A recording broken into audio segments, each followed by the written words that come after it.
All sports, all plays. Yeah. All sports, all plays. All sports, all plays. 365, we making up plays. You talking the game, get you through the days. We're high in the court, the dime in the lane. Variety topics, living the same. All presentation, sports information. In the airways, taking the nation. All sport, all plays, they working your faces. Grace at the field, so tie the laces. All sports, all plays.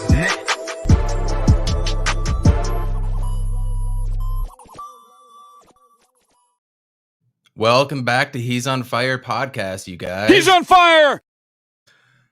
Day before, the calm before the storm. Yesterday, or I guess it was Friday when we had Bo Brock on, I told you guys that I was kind of going down on my confidence level, right?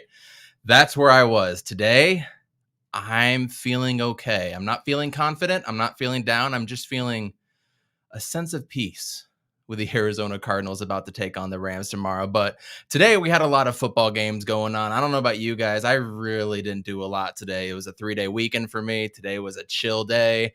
Got to watch the Phoenix Suns take down the Detroit Pistons 135-108. We're going to cover that as well, too. And we're going to get into our special guest, Alex Clancy, the other half of Locked On Arizona Cardinals podcast. So, thanks for tuning in. A lot to talk about. We're going to get into it here. He's on Fire podcast. Let's go.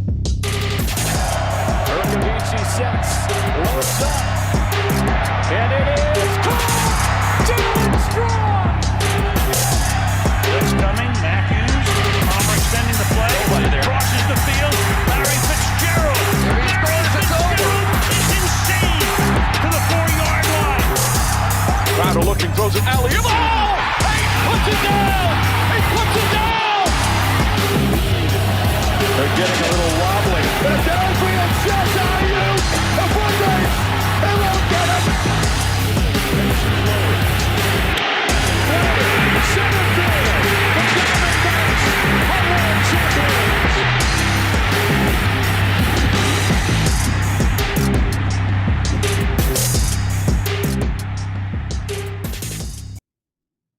Well, here we go. Time to pick everything up for the Cardinals, you guys. We've talked this to death. As I've said, I'm not feeling the greatest, but I'm feeling okay. One guy that's on the other side of the spectrum is Amit. This whole time, you have not felt comfortable about this game. You've been down on the Cardinals, down on them. You listened to Bo on our podcast when you couldn't make it. I know you're taking in other Cardinals content. Are you still feeling low on the Cardinals right now, or are you starting to creep up and feel confident? No, I'm not. So I'll tell this. Rejected! Starting it off bad. Come on. I mean, I got to be real, man. I got to bring it for the other side. I mean, I had a dream the other day where the Cardinals were losing 42-7 in the third quarter. And I remember just looking at my TV going, that's next year's game. Yeah. Well, whatever it was the Rams game. Like, I remember specifically, I was like, oh, it's the Rams. It's the playoffs. And I remember thinking, oh, okay. Like, it reminded me of that New Orleans Saints game that we lost, or the Carolina game that we lost. Like, just that feeling where you're just like, yeah, it's all fell apart. The whole thing fell apart. That being said, I mean, I don't think that's the case. I don't think we're going to get blown out like that. Although it can happen with turnovers and just some shenanigans. But I don't know, man. I'm still feeling woozy. Like, I love Kyler. You know how much love I have for him. You know how much trust I put into him, just like Jay does. But there's just something about the defense and something about the play calling, something about the special teams that makes me worried. And that's fair. And I want to get into all of that because I have quite a few follow-up questions with you. Second of all, we have to bring in our second co-host, JJ. Are you still feeling confident as you were? You're the only one that picked, 12 or 13 wins for the Cardinals this year. You were high up. I was like 8. I think I picked 12 too, though. You picked 12? I picked 9. I think they were going to go 9-8 or something like that, or whatever it is with the weird schedule this year. But are you still confident, Jay? Man, it's just crazy nerves, man. I'm still on the positive side of things, but man, I'm nervous as hell. I feel you. And now we need to bring in our special guest, Alex Clancy. How are we doing today? Good. Thanks for having me. Appreciate it.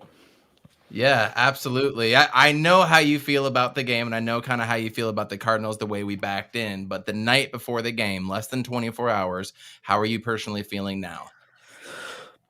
I mean, It's Christmas because they're in the playoffs still, but it's kind of like a Christmas present you don't really want, but it's a present. Like it could have been a lot different than how it is right now. But I mean, seeing how Dallas played, it's like the Rams are the worst opponent to have to play. Just even though Matthew Stafford hasn't really played an important game in his career. I don't know. I mean, they're going to be the healthiest they've been in a while from 1 to 53 on game day, even though DeAndre Hopkins is out. But still, I mean, it's Sean McVay. That's really what it is. It's not so much who the Rams are. It's more Sean McVay. So watching a lot of the playoff games this weekend, as I'm assuming you have, you see the Bengals take out the Raiders and Joe Burrow just looking in control the whole game, calm, poised, making the right plays. You see the Bills just absolutely tear down the Patriots. The Bucks and the Eagles today wasn't even a contest. Wasn't it 28-0 or 31-0 before they scored 15 points, the Eagles, that is. And then you saw the 49ers do what they did and the Cowboys choke it away. And now the Chiefs tonight. The point I'm trying to make is the teams that won played, for the most part, mistake-free football. They looked calm, collected. They didn't shoot themselves in the foot. And these are all attributes we haven't really seen from the Cardinals the last 4 to 5 weeks. Do you really think the Cardinals can just go in and turn it around, use Cliff's magic playbook, and hope that J.J. Watt injects whatever it is he needs to inject into this team for us to come out with a victory? Do you see that as a possibility, Alex, or are they who we thought they were? Oh, no, they can for sure win this game. I mean, I think the focal point is the fact that James Conner most likely and Chase Edmonds will be on the field at the same time for the first time in a long time. So we've seen greatness from both of them in different phases, different ways. We haven't seen them both in important football games play together. And I feel like that's going to be the focal point of this offense, whether it be them getting the ball handed off or a dump down passes, whatever, Chase Edmonds in the slot. Any way to get AJ Green and Christian Kirk to be forgotten about by the secondary and more focused on what's in front of them, that's the key. Because AJ Green being a wide receiver 1 at this point in his career with DeAndre Hopkins being out isn't necessarily fair. Christian Kirk has kind of disappeared at times, but I feel like that's more play calling than anything. I think the focal point here is protecting Kyler Murray and having RB1 and RB1A on the field at the same time. So my follow-up question to that, I've got 2 questions. One, before I get to my follow-up question, I want to ask about the offensive line. But first, when it comes to the injuries, are we expecting Jordan Phillips to play at all? I know that would be a huge boost. To finally see Jordan Phillips, Chandler Jones, Marcus Golden, J.J. Watt all on the field together and healthy, I think would be a huge boost. Do you expect him to play and Marco Wilson? I mean, it's tough with Cliff Kingsbury because he gives us nothing. There's, he's trending to play, and then still haven't gotten official word, I don't think, from the Cardinals that J.J. Watt's going to play. We just heard it from oh my God, what the hell's his name? The bald UFC, the insider. It doesn't matter. Jay Glazer. Yeah. Well, where's my brain? But yeah, so with Marco Wilson trending, looking good, Jordan Phillips doesn't look as close to playing as Marco Wilson, but with J.J. Watt back, that's the main thing, not necessarily just because of his play on the field, but the respect of the opposing offensive line and the opposing offensive scheme has to plan around him. It opens up things for the linebackers, for Isaiah Simmons. It opens up things for them to not necessarily be focusing on running the ball as much because he's such a great run stopper. And on third down with the pressure, his ability to bat the ball down is something Matthew Stafford's going to have to think about also. So the fact that he's on the field is such an important thing. Jordan Phillips has been fine.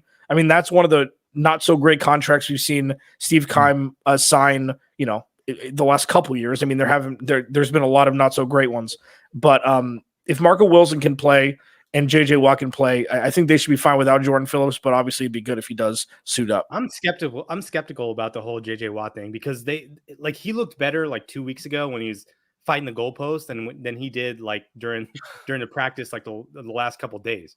And I'm like, how many snaps is he actually going to get? And are the Rams really going to game plan for him? Because I feel like they're just going to go, okay, you want to play single coverage? We're not going to do anything special for you. Yeah, it's a good question. And this is something that I've been pounding the table for years. Make your best players active, even if they don't play. Who cares? Like with Derrick Henry with the Titans, because they were saying, oh, he's not going to play. Well, listen, if a game's close, you play your stars that's hurt. If the game's not close, you don't. So I don't know how much he's going to play, but the fact that he's it's trending to be active, that's enough for them to have to think about it, which is something that's more important than if he was, ruled out or if he was out for the year or whatever. But the thing that you need to focus on here is Klay Thompson tore his ACL in the NBA Finals game. That means he's out for all of next year. So that's something that you need to think about JJ Watt. Like, it's not just this year. If he gets hurt again, he could be out for the majority of next season also. So it's just another thing they have to think about when going into the game tomorrow night. Yeah. But no, that's a great point. Switching sides to the offensive line real quick, and then JJ, I know you got a question or two, I'm sure. What are your realistic expectations for our offensive line? Considering this is the third or fourth game now that we're all going to be together? Yeah, as this offensive line goes, as Rodney Hudson goes. And it's been pretty apparent. I don't think that's reinventing the wheel there. Like what we saw last year with Justin Pugh and on the left and Justin Murray or whoever it was on the right, Josh Jones from times and Mason Cole in the center. It's those guys, like everybody has to, cover for a weakened guy that's right next to them. With Rodney Hudson covers up some weak spots in the interior of the offensive line. It's obvious. And we're not even talking about, the snapping snafus and everything we saw otherwise when he wasn't playing. Rodney Hudson is the spine of this offensive line, and Kelvin Beacham's been a vision especially for the price point where they brought him back for $2 million. Mm-hmm. And then DJ Humphries has been worth his weight in gold with the contract that they gave him. He's not missed games. He missed one game this year. And the thing is, with the injuries, aside from Justin Pugh, they've been COVID related for the majority of the time. So obviously you don't want anybody to contract anything. We're not talking about that, but like these aren't knee injuries. They're not shoulder injuries. They're sick flu injuries, which can be overcome, with this, hopefully, with the lung capacity being fine. But I mean, it goes as Rodney Hudson goes. Is one of my favorite things to say on top of it is the best offensive lineman the Arizona Cardinals have had since 2019 is Kyler Murray's legs. And that's what it's going to continue to be. He makes people's jobs easy when he's able to elude, pass rushers inside the pocket. It's going to be difficult there in Donald, but he's able to get out of situations that many other quarterbacks are not. I totally agree with that. When we have Bo on, I asked him who really needs to stand out and stuff on both sides of the ball. And I gave a couple of names and stuff, and everyone needs to step up at the end of the day. But with Rondale possibly coming back, you think the offense is mostly going to go through him or Kirk? This is Christian Kirk's go get a contract game. You want to get a contract? Go show that you're worth a contract. I mean, he's obviously shown at times when they find him down the field for chunk gains, they found it. There was a big one, I think in week 18, there was one the week before. Like Christian Kirk at his peak is a fringe, he's a wide receiver 1.5. He's not going to be a wide receiver 1. It's not a Tyreek Hill. It's not anything like that. But he's fast. He's got good hands, and he just gets lost in this offense. It's him. He's heating up. Yeah, see, that's what I'm talking about. It's him. This is Christian Kirk. People said, that he's almost 1,000-yard receiver. He's a blah, blah, blah, blah. Go prove it. Go prove that you can carry this team from the wide receiver position with the best wide receiver out with DeAndre Hopkins. So I think it's him. I mean, Rondale Moore. All I want Cliff Kingsbury to do is to throw the ball on the other side of the line of scrimmage to Rondale Moore. Absolutely. That's it. It's baby steps. Yeah. Like Rondale Moore, unfortunately, has kind of proven that he hasn't played a full season in college for a reason since his freshman year because he's been injured. It's something that's kind of get swept under the rug because they've been winning, and then when they haven't been winning, things get magnified a little bit. He hasn't been relevant for 2 months. Whether it be injury or otherwise. He had 11 catches for 60 yards or something in one game a handful of weeks back, but he hasn't really been a difference maker. Don't you think all these receivers, all the ones that you're talking about, the gravity that DeAndre Hopkins had on the field opened up everything for those guys? Yeah, I mean, it's true. I mean, they're not the same because Christian Kirk isn't the same. He was getting a lot of stuff through just spontaneity of Kyler Murray scrambling out of the pocket and just finding him downfield. Now it's just it's kind of predictable. It's let's just throw it to Ertz if nothing downfield's open because nobody can get open because, the zone or the man bracket coverage, whatever it is taking away AJ Green and Kirk and we don't have anything else. So I don't know. I feel like we really need Rondale Moore. I don't think we can win this game without Rondale Moore. I mean, it's probably true, but with Taylor Rapp out and them signing a 37-year-old safety to play over the top, like if they can't do it against this defense, regardless of how good Jalen Ramsey is and how good Aaron Donald is, there are bigger problems that are abound. And I'm not so sure they're not otherwise, but you're right. I mean, it's all hands on deck, I guess is one way to put it. But it really is going to go through the running backs. It needs to go through the running backs. The Chase Edmonds, James Conner. I mean, even Eno Benjamin, whoever. If they can rush the ball for 150 yards collectively and get a couple touchdowns on the ground, they're gonna win tomorrow night.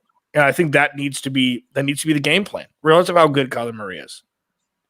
My hesitation about being overly confident is knowing what Sean McVay has done in the playoffs and postseason runs, knowing what Aaron Donald has done, Von Miller, Jalen Ramsey, obviously impact players up and down their roster that have proved it and have nothing else to prove. If half of their careers ended right now, they would be first ballot Hall of Famers. And I don't think a lot of people would question that.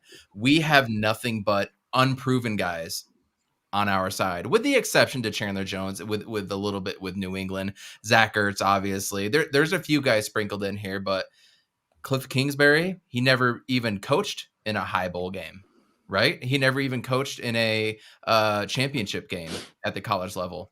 Kyler Murray never played at it. And every time they had a chance, that pairing in the NFL, to take the division this year, to get into the playoffs last year, they failed and squandered. Where are your thoughts on Cliff Kingsbury and what he can or maybe won't do in this game to win it? Because you know as well as I do, he does things that you probably wouldn't do playing Madden, right? So I'm having a hard time getting past Cliff Kingsbury at this point. I feel like I trust our players. Just give me your thoughts and some verbal diarrhea on Cliff Kingsbury. I was really hoping we wouldn't have to talk about this tonight. I really want so the tweet that I put out seemingly every week now is Cliff Kingsbury's never won an important NFL game. Right. Ever. And, well, what about the games leading up to this? They didn't matter. Ask the 49ers how much the beginning of the regular season mattered compared to now. 7-0, 10-2, you lose to Detroit on the road. That's a wrap for me. Now, with what we've seen from Cliff over the entirety of his NFL coaching career with the Cardinals is my what do I say about that? Oh, so have you guys seen the show Entourage? Absolutely. Okay. Yeah. So, okay, perfect. This is going to work out really well then. So when the movie Medellin was terrible, but they were able to sell a good trailer, that's Cliff Kingsbury. Cliff Kingsbury, you put a trailer together of his play calling in a game, it's masterful. But second one to the last second of the game, it's Garbaggio. And that's what we've seen. And we continue to see that over and over and over again. The Cardinals should not be in the position they're in. He's the reason why they're in this position, in my opinion. People can be happy to be here. I accuse Bo of the happy to be here stance of this, where it's like, well, they're making the playoffs. They started 10-2. They're 11-6. They ended 11-6. A competent, good head coach would not have gotten them into this situation here. They'd be the 1 seed or the 2 seed. They'd at least be hosting a playoff game. So the fact that we're here is because of the weak leadership role that is void. It's a void in this organization. Look at Mike McCarthy tonight. That's the Cardinals. Yeah. That's it right there. Now, I'm not saying they would have called a run play with 15 seconds left, like idiots. But we've done that though. Yeah, I mean, I remember Kyler had a run. We did that last year when Kyler was hurt after his ankle injury, and it's 3rd and 19 or 3rd and 14. Cliff Kingsbury draws up a QB draw play in the third quarter when we're supposed to be trying to get to the playoffs.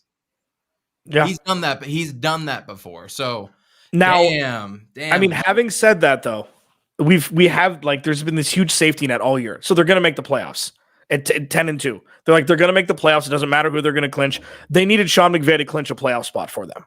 Okay, so that happened, and then now there's no safety net. So if the Cardinals win, it's a revisitable conversation. If the Cardinals lose by 10 or more, and it's not like a 34-31 game where it could have gone either way to whoever has the ball last wins. Yeah, I'm done. It's like, you know what? Cool. You can wait. Steve Keim should have been fired 3 times already. You can wait, or You can do the Bill Belichick thing and go a year too early instead of a year too late. And I don't understand the absolute just inherent love for Cliff Kingsbury just because they were 3-13 before he got hired. It's a completely different team. This may well be an expansion team compared to who was on the roster when they were 3-13. And I've always kind of thought that's going to happen no matter who we draft and to get a new coach and a whole new system, right? You're going to have a different team. You're going to obviously do upgrades, minor upgrades. Okay, but if I told you at the beginning of the season, I'm sure you've had this conversation before, that we were going to be 11-6, we were going to make the playoffs, would you have been happy? Or is it just because of the way we got into the playoffs you're upset about that? Yeah, I mean, if I woke up after a 3-month slumber and you told me the Cardinals were the 5 seed and they were 11-6, you're like, sweet. But I mean, the reason why I have an issue with Cliff Kingsbury is the first 7 weeks, and especially the games on the road, it was the defense that set up the offense with short fields. The entire time, it was a pick 6 against Jacksonville to get them back in that game. It was five sacks and 2 strip sacks from Chandler Jones, short field touchdowns. The first strip sack from Chandler Jones in week 1, the Cardinals were set up inside the 5-yard line. A penalty and a timeout back to back. That's all I needed to see. I started tweeting out initially. Nothing's changed from last year. The defense has just set them up with better spots, and they have more talent on this roster. And James Conner's here, and they ran the ball inside the 5-yard line and scored touchdowns when Kenyon Drake couldn't do it last year. Like, that's the difference. I made this point when we were 10-2, and I said, look, like, my concern with the defense is that the turnover ratio, because it's way, way too high than a sustainable. It's not a sustainable level for a team. Yeah, but then my counterpoint to that was, okay, well, the goal line defense has been solid, and then the goal line defense fell apart because obviously of injuries and whatnot, and then the turnovers haven't come back. So yeah, I mean, that's where I'm like, how we can't win this game without at least 2 turnovers. Yeah, I mean, it's really just, and to encapsulate your point, it's like when everything's in a vacuum and everything's going well, like the Dallas game, the Cardinals can win. They're good, they're a good team. I mean, they can win those games. When one thing goes wrong, everything falls apart, and that's leadership. That's stability. And the Cardinals, just with Cliff Kingsbury, they lack that. And I'm sorry for people that, like, this isn't a negative take. It's like, watch the last 6 weeks or 7 weeks of the season and tell me that this team is led correctly by the right head coach. Jared Goff always won because of Sean McVay. Okay. Kyler Murray is winning despite Cliff Kingsbury. And we're seeing it constantly over and over again. He's clipping this whole offense's wings. And the one question I ask, I didn't know we were going to go to negative town. Sorry. The one question I ask is, if the offense isn't the strength of the Arizona Cardinals, why is Cliff Kingsbury here? Why? If Kyler Murray's not getting better every game, why is Cliff Kingsbury here? That's boom, why. shakalaka! Boom. Boom. Interrupt. I had to. That's why that was tournament edition. Boom shakalaka there. Why? Why is he here? Answer that question for me. He was hired because of Kyler Murray and to make this offense better. You do not get credit from going 3-13 to 5 wins the next year.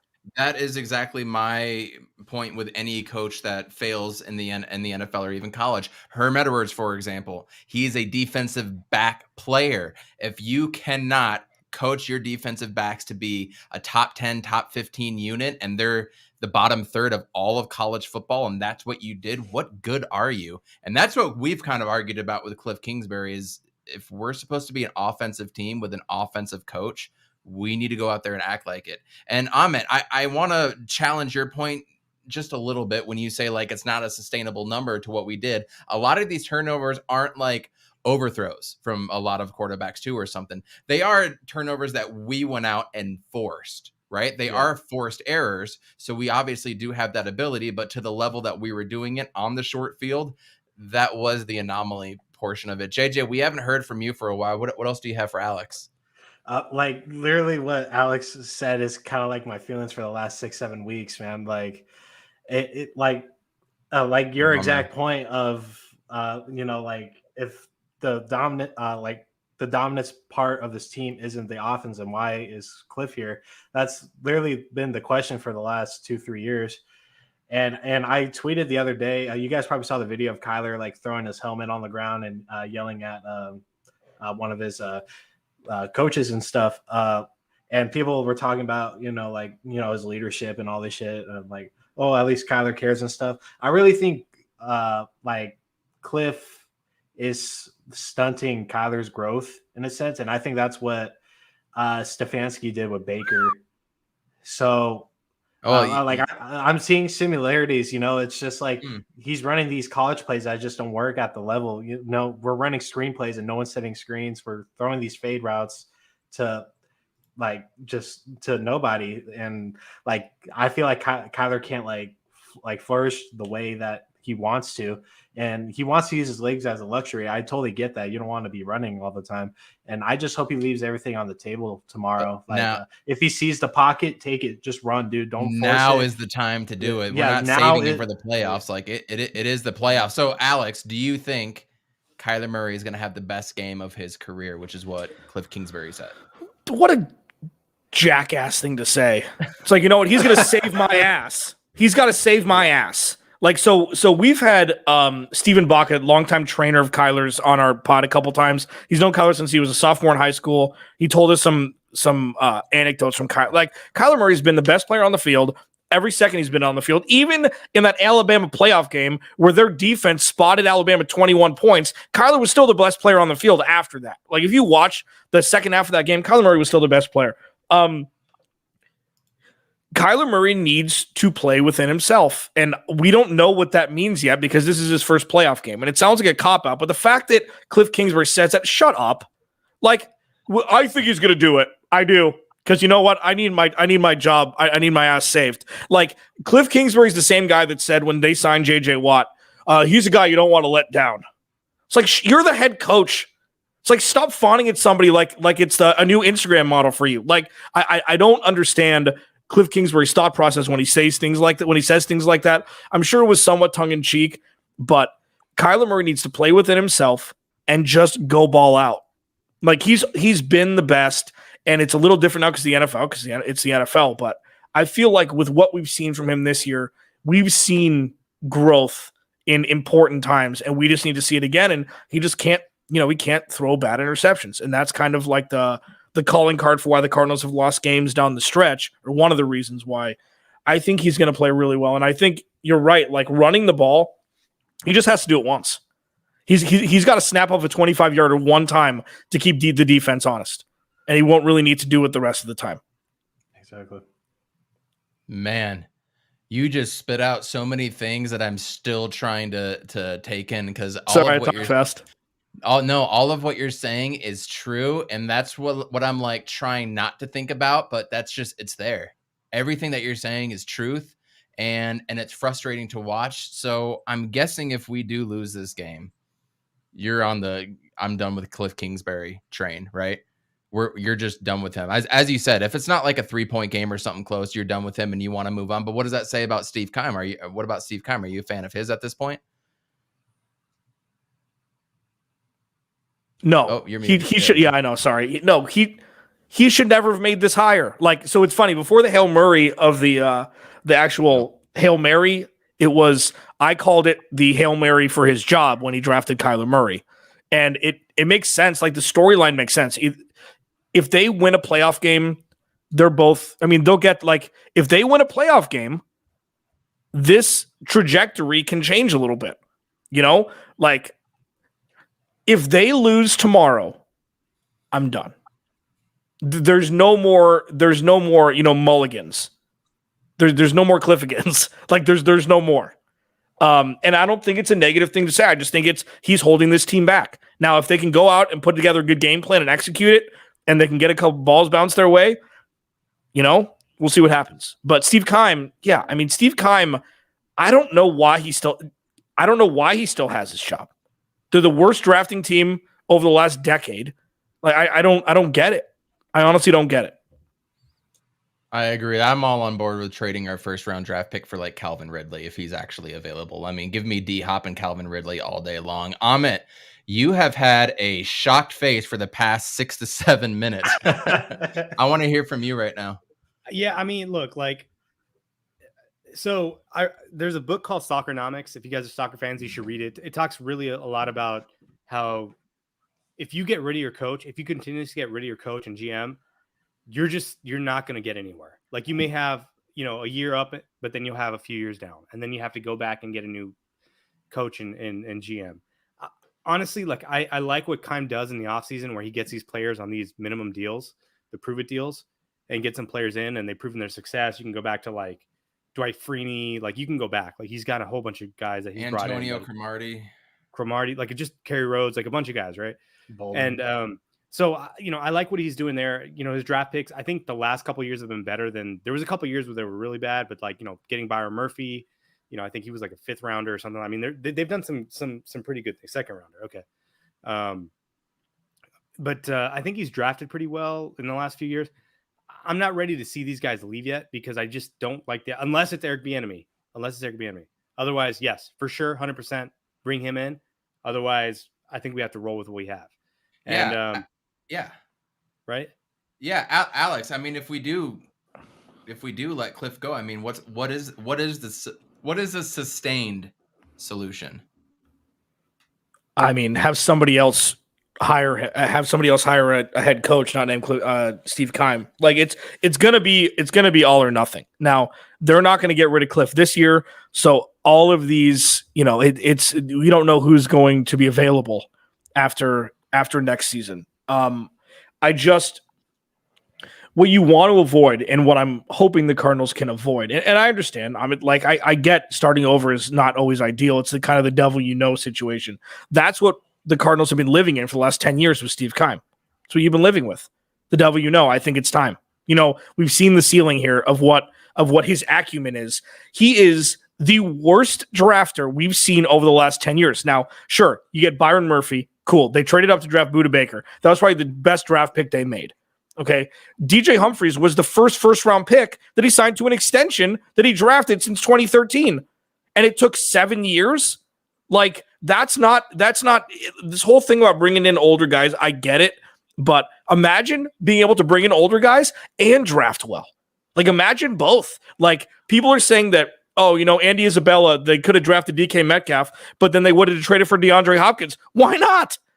The Cardinals could have had both right now. But Andy Isabella led the nation in receiving FCS or whatever UMass is in. So they drafted him instead of an absolute droid in DK Metcalf. This offense would look completely differently. They drafted Hassan Reddick. They drafted Isaiah Simmons when Tristan Wirfs was there, and he graded the highest out of any tackle in Super Bowl. Like the writing's been on the wall for a long time. So I feel like this is 2 years overdue instead of having just to start over. Because I get it. Nobody wants to start over. But would you rather have Tristan Wirfs or Isaiah Simmons? I'd rather Tristan Wirfs a million times out of. Oh yeah. Because without Kyler Murray, it doesn't matter. Sure. Without Kyler Murray, none of this works. Yeah, but that flexibility that Simmons brings on defense, I don't know. Like those types of players are few and far between that can play multiple positions, have the speed and the tackling ability. Yeah, that's not 100% fair because he's still a work in progress and he's still a kid, right? Sure. But I mean, Tristan Wirfs immediately. And I know it's easier to play tackle it with Tom Brady under center because he gets rid of the ball every less than 3 seconds. But I don't know, man. I'll always go offensive line, defensive line over any DB or wide receiver, with the exception of like Jalen Ramsey or something like that, right? That's me. Now to back you up though, I was screaming, laughing, and happy that they drafted Isaiah Simmons at 8 on draft day. Okay, so I was 100% on board because of what we saw. I mean, he just devoured the ACC and when he was at Clemson, but I don't know, it's just taking a little longer than expected. So what are your X factors tomorrow for the Cardinals to win? What are 2 or 3 keys that we need to do to come out with a dub? It's funny. It's Isaiah Simmons is one. I mean, with JJ Watt up front now, it's going to allow Isaiah Simmons to, do a little bit more of what he does, C quarterback, K quarterback. The X factor is they're going to have to get in Matthew Stafford's kitchen. That's one. And then number 2, it's Christian Kirk on offense. Like they'll run the ball with both guys. Christian Kirk needs to have a pay me game or the Cardinals aren't going to win.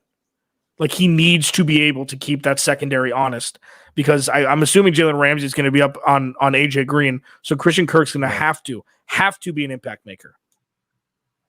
I completely agree. I also want to see as many runs as possible. I want to see Chase out of the backfield, going left, going right, going wide. I want to see James Conner in the correct positions, goal line stands, inside the 20s on both sides of the field and short field.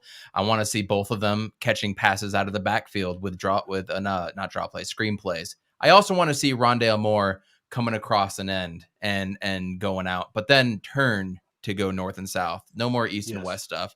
I want to see as many design run plays as we possibly can and short screenplays, and that includes Christian Kirk and that. And I think if we do enough of those plays to spread everything out, I really feel like we are going to have an opportunity with play action at that point to go over the top to those safeties. JJ, do you have any what? You're forgetting one play that he freezes right on. It's the Wildcat. That's been the most effective thing that we've been running. I actually wouldn't mind. Did you hear me? Yeah, the Wildcat. I actually wouldn't mind seeing that a handful of times tomorrow. I mean, empty the playbook, go balls to the wall, and come out clean on the other side. JJ, do you have anything final for Alex before we let him get out of here? Yeah, the X Factor thing. Like I tweeted a couple of days ago that Christian Kirk needs to be treated as wide receiver one. Just been on that train. Offensively looking in. Like, if we get Rondale back, he needs to, like we saw in the beginning of the season, his catching capability down the field. Him in the slot, it works against some opponents, but we saw Rondale in week 4 against the Rams. He played great, and I feel like we can really utilize his speed and his catching ability down the field too. So if we can use AJ Green just as kind of like a backup down the field and stuff, we know what he can do on one-on-one situations. He's one of the taller receivers in the league next to like Julio and AJ Brown. But yeah, I 100% agree. Christian Kirk needs to be that X factor. I think Kyler is going to come into his own to play his game. I think he's going to kind of keep Cliff out of his head a little bit. And like it comes down to the offensive line too, because the last 6-7 weeks have been garbage. Josh Jones getting blown through, Max Garcia goofing up, and then when Humphreys came back, he was just getting blown through. So if Kyler has at least 3-4 seconds to just see down the field, I think we have a chance. But on the defensive side of things, if JJ Watt is playing, there's no reason why this D line can't corrupt and have Matt Staff on the run, because he's not good on the run. And JJ Watt was Matt Staff's nightmare in week 4. So that's everything that I'm going to be looking forward to. And I hope Chandler Jones and Marcus Golden have the games of their lives. So. Yeah. And real quick, Alex, one thing that I had on my notes I forgot to ask. Have you heard anything about Matt Stafford's foot or toe or an injury that's bothering him? I've seen a few things here or there, but have you officially seen anything? He'll be fine. He's a gamer. I mean, do you remember that video that went viral? I think it was his rookie year where his arm fell off and he ended up leading his team down to a game winning led them on a game winning drive to win. No, he'll be fine. All right, and there it is. Alex, thank you so much for coming on. Tell everybody where they can check you out and see and hear your work. At Clancy's Corner on Twitter. You can follow the podcast with Bo Brock and myself at Locked On AZ Cards, and subscribe on YouTube. And we'll be there for halftime tomorrow doing a live show. Halftime tomorrow, live show. We're going to be doing a live show as well, too, so come and check us out as well. Thank you so much, man. You have a good one, okay? We appreciate you coming on. Yeah, thanks for having me. Alex. Of course. Yeah, of course. Thanks. That was awesome. Another awesome local Arizona podcast sports celeb that we get on our little old podcast. We appreciate everybody being able to come out. Please smash the like button, whatever Sons Geek says. Hit the like button, share this out. Please listen to us on Spotify, Google Podcasts, Apple Podcasts, all that stuff, and subscribe as well. We really appreciate everybody's support in this. And Facebook is blowing up too, so please like on Facebook and share us out as well if you guys are on there. A lot of information we've gotten the past few days. We have overblown every single possible topic. I want to hear your guys' final predictions. JJ, can we start with you? And I'm going to full screen you. My screen is black. What the hell? You're on full screen. You're good. Okay. My predictions, I think Kyler's going to have a great game. I just hope JJ Watt comes and he's at least 80%, plays like 30 to 35 snaps. I think it's going to be a tight game. I'm going to roll with 27-21 Cardinals. I'll take it.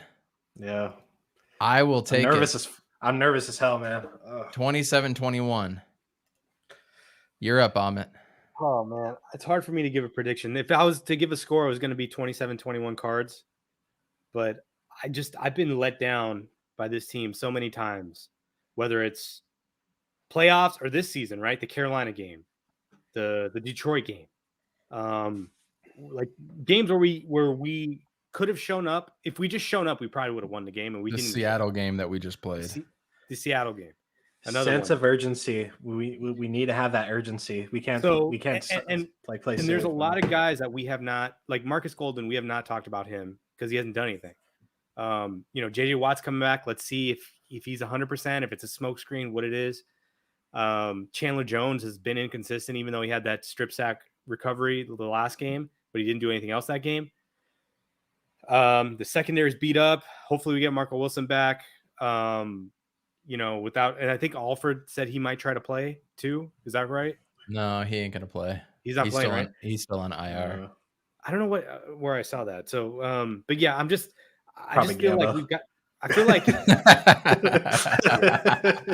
I don't know, man.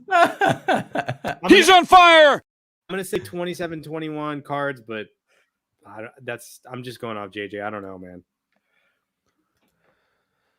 I don't have one, and I'm not going to make one. I'm going with what Blake Murphy said on Wednesday, and that is we are a vibes team, and I am just going to go with the vibe. And right now, I feel a calming peace that things are going to be okay. I can't explain it. It's how I felt for a handful of really big games recently. I've just felt a calming peace that things are going to be okay. And I'm just going to leave it at that. I don't want to make a prediction. I feel like I'm going to jinx it. I know I'm being childish and stupid, and I'm the one that's like, jinxes aren't a thing. Wear whatever you want and make sure you wash your underwear and socks if that's your thing you don't believe in or whatever it is. And I have a calming sense about this. Yesterday, I was nervous. The days leading up, my confidence was growing, much like Bo. And you know what? That's okay. And I think we need to leave the Cardinals talk just to that. Can I say one more thing? No, I just said we're one more thing. One more, but this is it. It's like my toddler. And okay, last one. Cliff, if you're listening, prove the world wrong because everybody's been saying the same thing. So that's all I'm gonna say. Like you're in the hot seat. So good call. And on that lines, I do want to bring up that Todd, thank you for coming in and listening again, man. We really appreciate you. I want a vet QB or a guy that can lead and talk to his guys on the sideline and rally his guys. I think that really reflects more on Cliff Kingsbury. Teams take on the identity of their head coach. Like Rodgers learned from Favre, Brady learned from Belichick. Kyler, he doesn't have the best head coach. Kyler's learning from an Instagram model. Yeah. Yeah. So, You're right though. Go out and prove everybody else wrong. Like I'm on board with that message. He has to show, like, this will be his game to show leadership. Are you a play caller or are you a head coach? Are you not the even CEO just of a program? Not even leadership. Like, I don't care about your leadership if your plays are like the most dope plays perfectly called. You know what I mean? I don't know if you need a leader of men when it comes to the NBA and the NFL. I almost think you need to learn how to deal with what you're going through, more like a Phil Jackson type of coach, where he's not like necessarily in charge of them, leading him or anything like that. He's just making them focus on. He's just making them focus on certain things. I mean, he would go out and do yoga stuff to make sure that their mind is somewhere else and they're focusing. But you don't need to be motivated to play in the NFL or NBA. You don't need to get motivated by somebody else. You don't need to be a leader You know what I mean? These are all grown men that make more money than the head coach. You just need somebody that can go out there, show them that you're preparing and do the homework, and call the correct plays, make the right calls when you need to, throw the challenge flag when you need to, and they will look up to you at that point, and you will be the leader at that point. You don't need to go out and prove that you were the leader. And I'd like to see that from Cliff Kingsbury. But you know what? We are officially done with talking about the Cardinals game until tomorrow, 6 p.m. local time, when we're going to be doing a full live stream. I will be here in its entirety. Amit, I'm sure you're going to be having kids running around, so I don't know if you're going to be joining. Maybe you can join in left and right here or there. Yeah, I may just pop in here and there. Can you come in on pregame for us, though? Pregame For 15 minutes at 6 o'clock, which is 5 for you. Yeah, I should really do that. Leave the computer on and just like turn off your camera and just come back and forth. Yeah. Whatever you could do. Yeah, that's a good point. JJ, are you going to be able to join us for the entirety of the game, or you got to hop in and out? Yeah, I'm gonna be here 100%. I've got a few guests lined up. A few weren't going to be able to do it and chose not to because it is a game, and I totally appreciate that. But we're going to be here tomorrow at 6 o'clock, live streaming the whole thing. And we also got the Suns and Spurs going to today's game between the Suns and Pistons. Were you guys able to watch it at all? Yeah, I was hooping in the morning, so I missed it. I caught the highlights. I was trying to catch in as we were hooping. But I mean, it wasn't. You knew it was going to happen. The only thing was the Aiden injury. That was the only thing really to take away. And the book putback was probably the two most important things that happened in that game. Agreed. When it comes to the Aiden injury, part of me just feels like this is more of a chance for Jalen Smith, Biyombo, and McGee to prove their worth, which might affect us re-signing DeAndre Ayton because people are going to be like, look what we did without him, right? And I'm starting to get to the point where I almost want to agree, but I think I'm off base there. And I think a lot of that biasness comes from me just being a Sun Devils fan first and foremost, but also not wanting to pay him this big ass contract because of that max contract, I think is reserved for Trae Young, Luka, guys that are up there on the food chain when it comes to being able to score 25 plus points and be an absolute game changer on offense. I just don't think he's at that level. Doesn't mean I don't want him to resign him. I just don't want to. But as I said on this podcast multiple times, I think we're going to be forced to. Yeah, you didn't miss much of anything else. You missed a Cade Cunningham show that was really nice to watch until the goddamn refs decided to call a technical foul on him and kick him out of the game. That was dumb. I was really enjoying watching him. Get his first tech? I don't even know. I have to watch. I watched the game on mute because I've got my son who's watching like Coco Melon or something like that, you know, and I'm off doing things. And so I'm catching part of the game in the first half. I don't even know how we got it. If anybody in the chat knows, let me know who he's talking to. The book dunk was nice because as Vlog said, he was talking to Tyler Ulis, who was sitting in the stands. And it's cool because Book's from there. He took an Instagram shot of the 2004 Detroit Pistons banner that was hanging as he was walking out. You know, he said it was his favorite franchise. I'm not from Michigan, but my whole family's from there. And I lived up there for like 7-8 years. We have a family cottage up there on the lake. So I have a little warm heart for the Pistons, but I was also picked on by effing Pistons fans whenever I would wear a Steve Nash or a Murray jersey back in high school. So it always feels good to beat a Detroit team, but I do have a soft spot for the Pistons. You didn't miss anything else. There was no real weird lineups. There was no weird offensive play scheme. It was a good game, but I will say this, Cameron Payne is not back, but Cameron Payne is not as bad as everybody makes him out to be. He looked good. I've rambled on about this game. What do you think, JJ? Yeah, I mean, it was just like a solid performance from just about everybody. DA was playing pretty well until he rolled that ankle. Like he's going to be fine. It looks like he's going to be fine, but yeah, he's just having a bad stretch of bad luck, you know, COVID, and then him hurting his knee in the beginning of the season now with his rolled ankle. You know, it's just more time out and stuff. But don't you I think it's like I'm starting to wonder like if these Puma shoes are the problem. Because he did the same thing last year where he rolled his ankle and he missed a bunch of games. Yeah. And I'm just thinking, like, is it the Puma shoes now? Bro, I've rolled my I have a pair.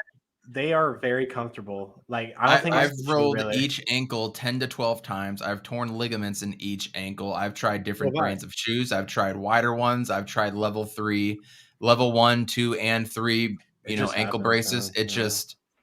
He stepped on Booker's foot. I mean, once you step on somebody else's foot, dude, you know as well as I do, it's over, regardless of what you're wearing. Well, the reason I'm bringing it up is because Puma's not known for having basketball shoes. Like they were kind of coming out when Aiden came in. He re-signed with them too, bro. So he's going to be wearing them. I know, and that's the thing is I'm wondering because Pumas, I don't know if you guys have ever worn them, just their other shoes, but they're just flat-footed shoes. They're like Converse. Yeah, they're not like athletic shoes. They're trying to make them athletic shoes, but I don't know how good their technology. Maybe that's why him and Marvin Bagley keep getting hurt, or Marcus Bagley. No, Marvin's the one that got drafted. Marcus is at ASU. I have 2-3 pairs, and they're solid basketball shoes. Okay, yeah, they're pretty good. I have one. Da wore this blue pair a couple weeks ago. I have that pair, and they're solid. They feel like Kobe's. So okay. I want to bring up this point with vlogs in a minute. I want to get your take on that, Amit, but previewing tomorrow night. That's kind of a really tough game. JJ, I know you said any early games during a day you just kind of throw out. I'm not that way. I think those are like the prime matchups that we used to saw back in the day. Those were the Jordan and the Garden games. They were playing at 1 or 2 o'clock in the afternoon on Sundays, NBA on NBC. Amit knows what I'm talking about. I feel like those are prime games that you need to get up for. So I disagree with that, but I do think the second on a back-to-back, the second game of a back-to-back is a complete throwaway game. We're never going to see that in the playoffs ever. This is just a weird regular season thing that they do. So I'm throwing tomorrow night away, but we got to play a Spurs team that I had their injury report up. It looks like Doug McDermott is not going to be playing, which is good for us because he always lights us up. But DeJounte Murray is just a stud. There's nothing bad you can say about him and his game except for maybe shooting percentage. I don't have a good feeling about this game because we're going from Detroit to San Antonio on a back-to-back. That's pretty screwed up. How are you guys feeling about tomorrow night? DeJounte Murray, by the way, averaging 19.1 points per game, 8 rebounds, and 9 assists. No, he's going to be a triple-double machine at some point. Yeah. Would you take DeJounte Murray or SGA? SGA. I'll take SGA easy, because that guy's clutch. He's clutch, but he's very inconsistent, man. He's inconsistent, but he has just this. He has that Trae Young thing with him, man. Plays. He's so unnatural. It's just like you can't really guard him because you don't know where the shots come in. Unorthodox is what I call him in a good way. Murray, he's like Russell Westbrook, but actually shoot the ball. And he's a bull in a china shop, and he can play all 5 positions if he wanted to. I might fight you on that. I'm trying to look up DeJounte Murray's stats right here, and it's saying page not found. And I'm gonna compare him and an SGA. Yeah, stats aren't loading right now. That's really weird on the site.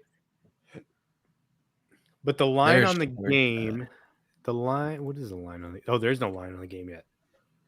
Is there a line on the Rams game? Have you seen it yet?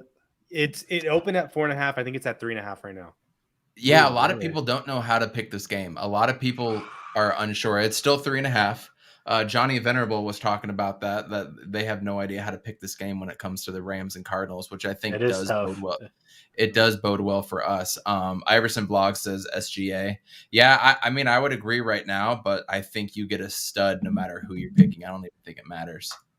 I like SGA. I just think DeJounte Murray is how he came out. I think he's going to be primed for success and maybe an MVP in the future.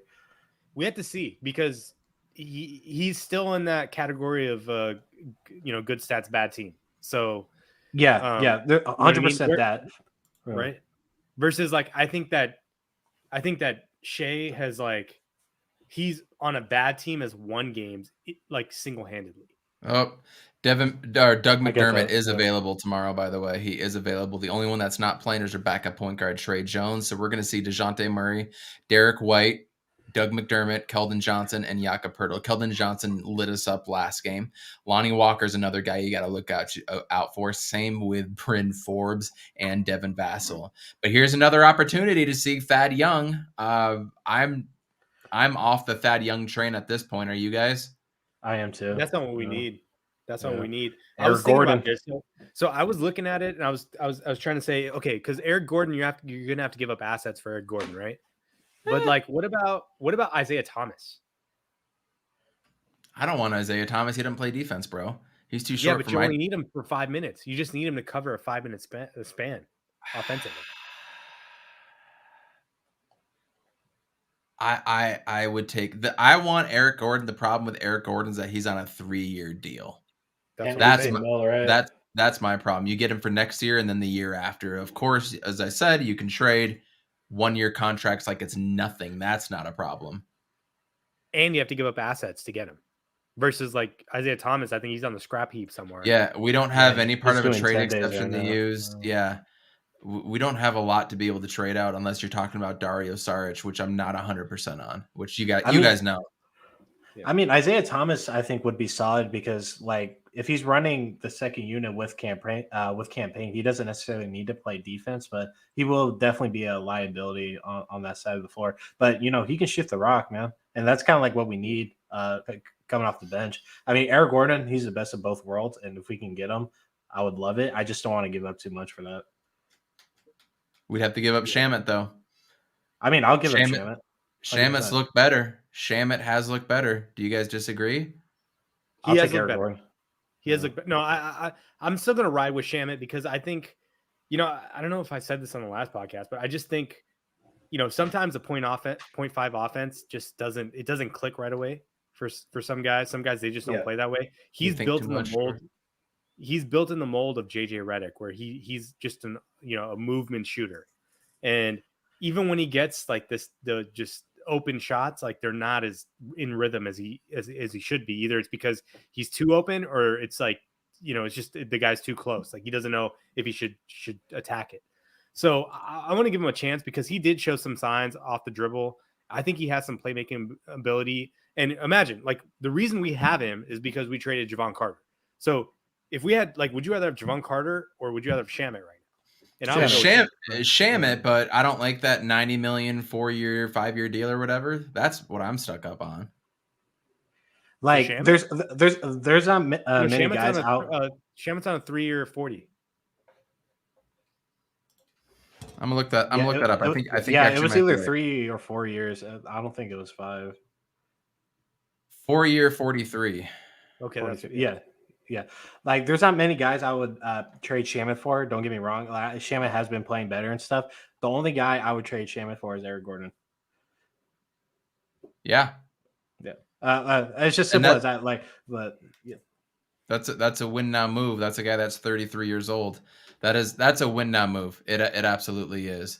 The good news for the Phoenix Suns is I'm kind of looking at we've been blowing out the bad teams. We've been beating the bad teams. We've got some good teams coming up that we get to play.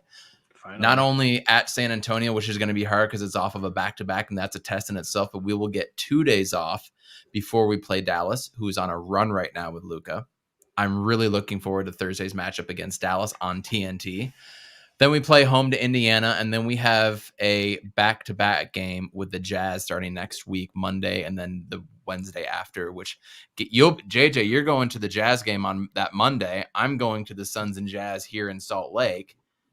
So it'll be interesting to get our two perspectives from that. And then we play Minnesota after that, San Antonio again, Brooklyn, Atlanta, Washington, then finally Chicago, Philly, and Milwaukee. So we're really starting to get into quite a few decent matchups coming up, which makes a game like San Antonio a lesser opponent, a game that we do need to win if we want to keep pace with everybody else out west. Fortunately for us, Minnesota beat Golden State today.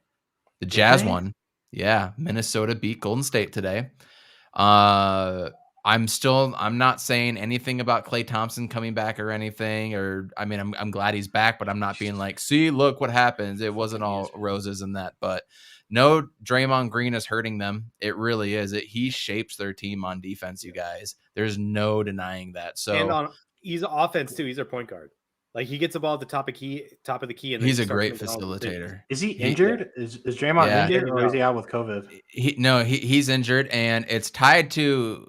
I saw something today that said it's tied to something in his back, a disc in his back, which could be a slip disc, which could be like I mean, that's not a good thing to have, but they're going to That sucks. reevaluate him in 2 weeks, which is a good time for us, in my opinion, to not necessarily make a run or stack wins, but, make a run and stack wins here to get a little bit of cushion before the All-Star break these next 2 weeks with no Draymond Green.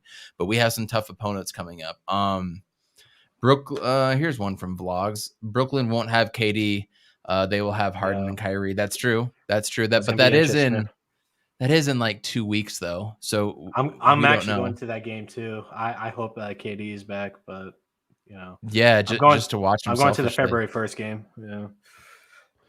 So we have some good games coming up this week, but hard to look past anything for tomorrow. I'm really looking forward to tomorrow, to our live stream of the game. We'll have the Spurs on as well too. So many good things. Amit, you missed last episode. Do you have anything else you want to add to the pod tonight before we close out of here?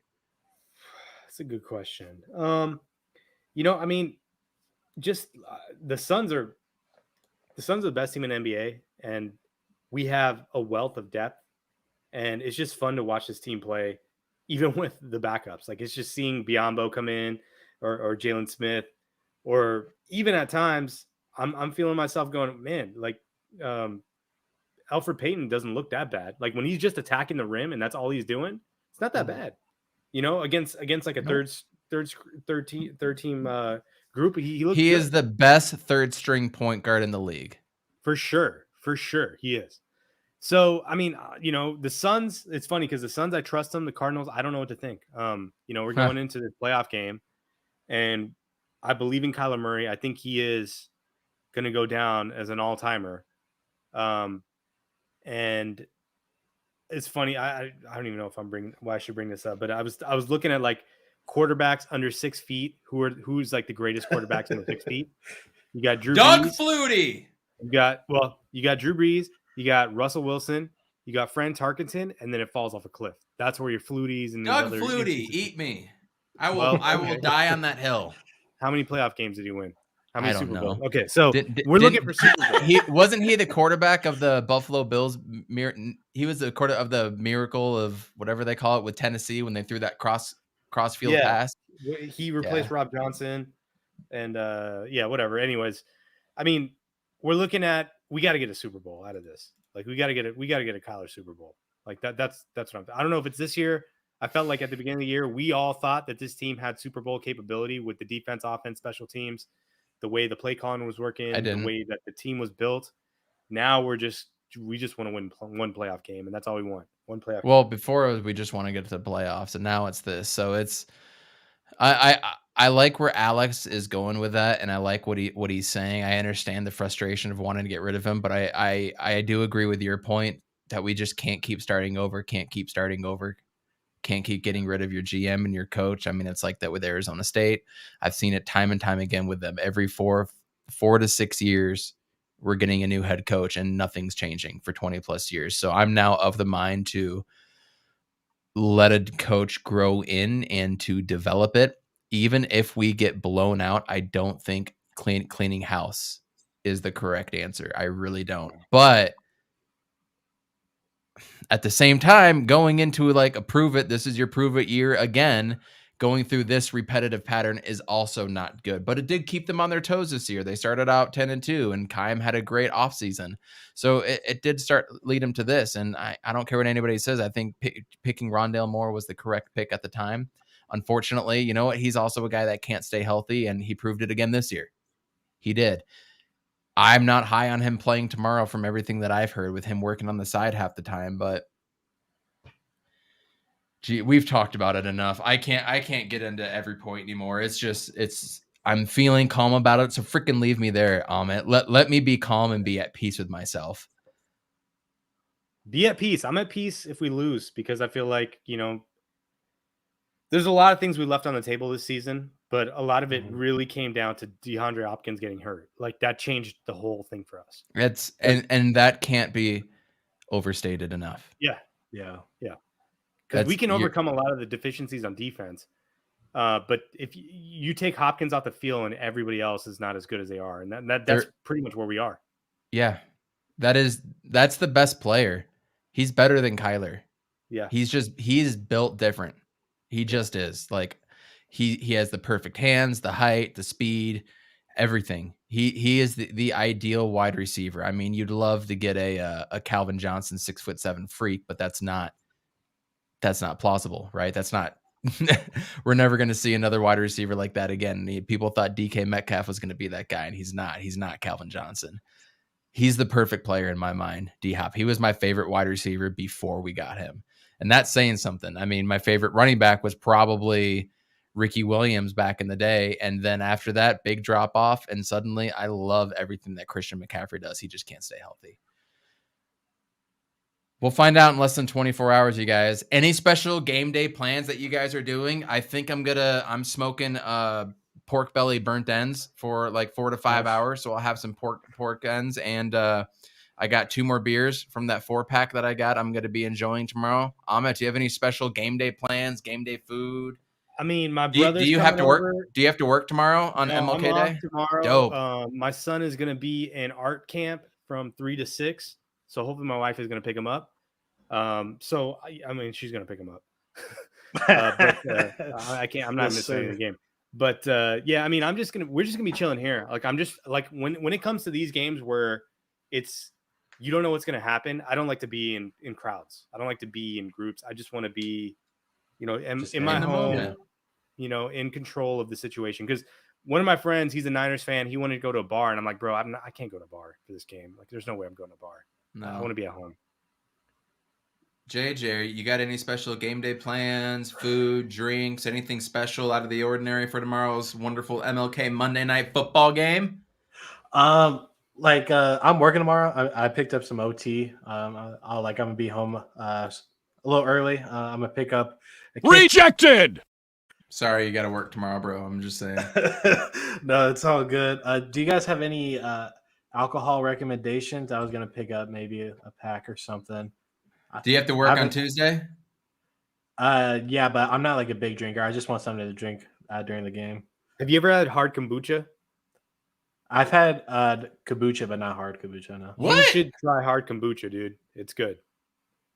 I didn't know there was alcoholic kombucha. It'll set your system right, and it tastes great. And sometimes you can get them in like 7 or 8%. Are you looking for a beer? Are you looking for spirits, mixed drinks? What do you want?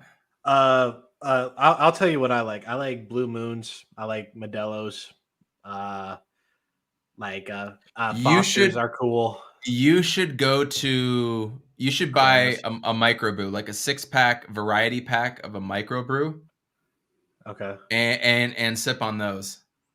Because I mean, that's what I'm going to be doing tomorrow. I am going to, in the morning, I take that back. I'm going to have a couple Bloody Caesars. Oh, I've had one of those. I've had some Bloody Caesars. Delicious. But food wise, I'll probably pop in a lasagna, have some garlic bread, have it right here during the game, bone apple tea. But man, I'm just nervous, man. Expectations change, just with sports, especially being fans. You see, like, your expectations with this Cardinals team, was I predicted 13 wins because I like just the talent we picked up. It's like we can make something out of this, and we saw them get to 10-2. Our expectations was okay, we need to make a deep run, and then the next half of the season was just kind of just tanking, and and expectations change again. It's we need to win this game tomorrow for me to keep my sanity. I'm not saying we need to go all the way to the Super Bowl because we have to go through Brady, we have to go through Rodgers, but if we do get to the Super Bowl, the Chiefs don't really intimidate me. They're still going through their stuff. So don't go there. I'm not Focus on the task at hand. But my full focus is on the game tomorrow, and I'm nervous, man. I'm nervous, but listen, I'm just gonna keep myself full.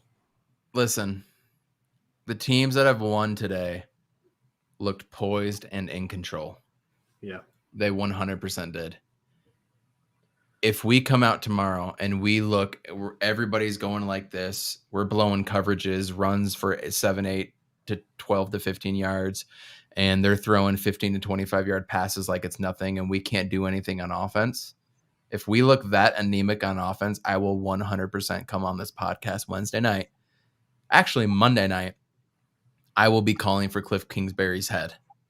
100%. If we look, I'm talking about if we look like we did against the Panthers. Yeah. If we look like that, I am with done. everybody back. Yeah. Yep, I am done. Now, if we come back and if it's what Bo said or what Alex, excuse me, and it's 34-31 and it's competitive and they got the ball last and we missed a tipped interception or things like that, I'm down for another year. I hate to say that your job is on the line tomorrow, but it is 100%. That's a warm seat, dude. It depends. It depends on performance. I mean, look, here's the thing about like when you add these extra wildcard teams, you get shittier games. So we saw it, right? Like we saw Eagles are garbage. Like the Raiders should have never been there. It should have been the Chargers. That was a good game. I mean, Coach Keys for the Cardinals. Yeah, there's just a lot of hashtag it, Roy. You know, even with the wild card, like you see the quality of football gets better every week. Divisional round gets better. And then my opinion, the best round of football is championship Sunday. Because you're seeing the 4 best teams play at the highest level with rhythm. Super Bowl is a little different because you get the 2 weeks and there's some like posturing between like, you know, showing like what you want to show and all that sort of thing. But look, I mean, if Kyler has the ball with 2 minutes to go, I'm confident. If we get the ball and it's our chance to win a game, I feel confident with Kyler. Because one, Cliff isn't making those calls. Kyler's going to be doing that stuff at the line. Number one. Number two, he's just that talented, and we got a good kicker. So only concern is if we get to like the 9-yard line and it's 1st and goal from the 9, then like what the hell are we gonna like? Then it gets dicey. But all we need is a ball with 2 minutes to go. We're doing both, Roy. We're doing both. We're gonna have. I'm gonna have the Cardinals game up here, and on my iPad in front of me, I'll have it on my other screen to be able to watch the Suns game. So yeah, we'll definitely be talking about both. And good call, Roy. I was a big proponent on keys to games in the playoffs last year. Some people thought it wasn't an important segment, but you know what? Everything that I predicted absolutely did come true because I happen to know what I'm talking about once or twice a year. But during the playoffs, and that's one of them, keys for the Cardinals to win. And I'm not going to give out a prediction. Here's what they need to do to win.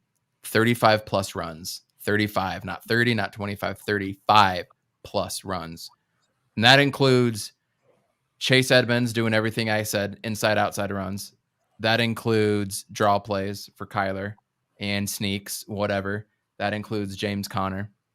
It also includes getting it to Christian Kirk on end arounds and quick tosses to Rondale Moore. I want to see 5 players rushing the ball. 5 at the end of the day. Keep everybody off balance. And then throw in, as I said, a lot of the screenplays to running backs too. I want to see a Zach Ertz screenplay. I want to see an AJ Green fake screenplay, like some sort of end around. I want to see 2 to 3 trick plays as well too. We need to see him empty that bag to win. Now, of course, if we're just gashing them on running the ball, we won't need to be running trick plays, right? But I want to see that. And then I want to see deep shots out of the play action. But that all stems from running the ball and being able to keep up. Number 2, stopping the run. We need to 100% contain any run scheme that they can conjure up. I do not want to see Sony Michel galloping for 7 to 9 yards. It needs to be minimum 2-yard to 3-yard gains. Like 3 yard is the max. You have to stop him at 3 yards and no more than that. Stopping those plays and then avoiding shooting yourself in the foot. That includes big plays, giving up big plays to Cooper Kupp or Van Jefferson. That includes not turning the ball over, and it's 3rd and 1, and all of a sudden there's a false start. So 35 plus runs, stopping the run, avoid shooting yourself in the foot. That's it. If we do those things, we will win. If you want to add a 4th one, I would say be perfect on special teams. Perfect. That includes a 56 to 58 yard field goal from Matt Prater. Be perfect. I've taken up way too much time. Do you guys have any final thoughts? I'm going to put myself on mute to even just not say anything anymore. I'll add a couple things. Really a couple things. Sense of urgency. We gotta play like we need this game. He's on fire. And secondly, move the chains. We don't need to be going deep every time. He's on fire. And then thirdly,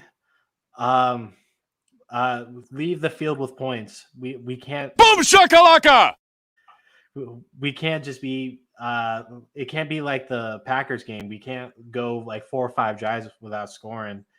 You know, like we need to leave the field with points, because like we shown with Dallas and the Vikings, and you can go you can just go back to our recent games. It came down to 3 to 7 points in a good few games. So like leave the field with points regardless, touchdown or field goal. If we can get to the 42, 43 yard line, Kick it every time, like just get away with points. Amit, anything else before we drop out of here? Yeah, I mean, we just got to be able. So there's 2 things working in our favor. One, the Rams are not good against the run, and then 2, I